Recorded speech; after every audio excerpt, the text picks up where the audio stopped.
When 28 Fayette County school administrators and one school staffer took a trip to Denver last summer for a conference, they racked up a $122,000 bill.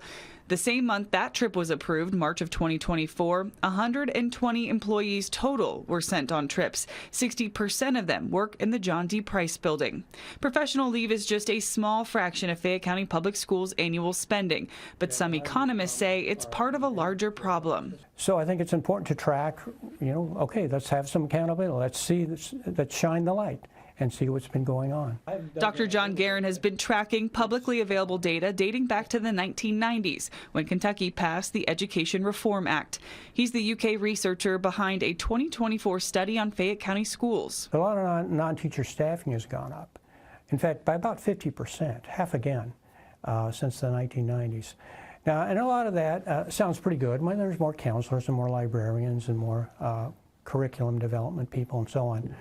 But at the end of the day, it's got to have an effect. It's got to improve student outcomes, and we're just not seeing that.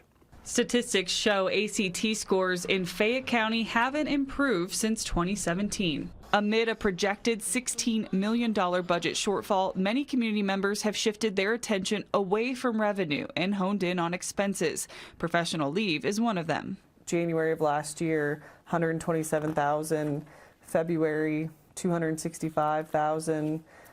March, $371,000, and then even in May, $402,000 out the door at just one meeting. Is this where you kind of see things come to a head, where people are starting to push back and get upset with the way things are being run, business-wise?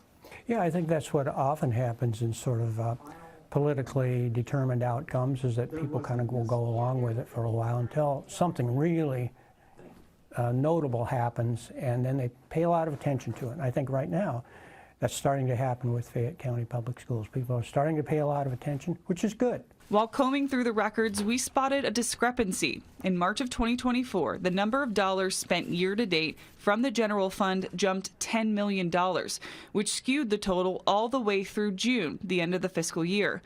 We asked Fayette County Public Schools about the number last week, but are still awaiting a response. For Dr. Guerin, the numbers are important details when you can find them. I did look at Fayette's a bit, and it's not very transparent, honestly. And so I applaud the people who are doing that, and so I think we need to support those people on our school board as well as in the community who are really asking the hard questions and really digging in to see what's going on. Now, to be clear, some of those trips are paid for using grant money. So here's a look at the last year and a half's worth of professional leave approved by the school board. You can see a peak in May of 2024 at $402,000.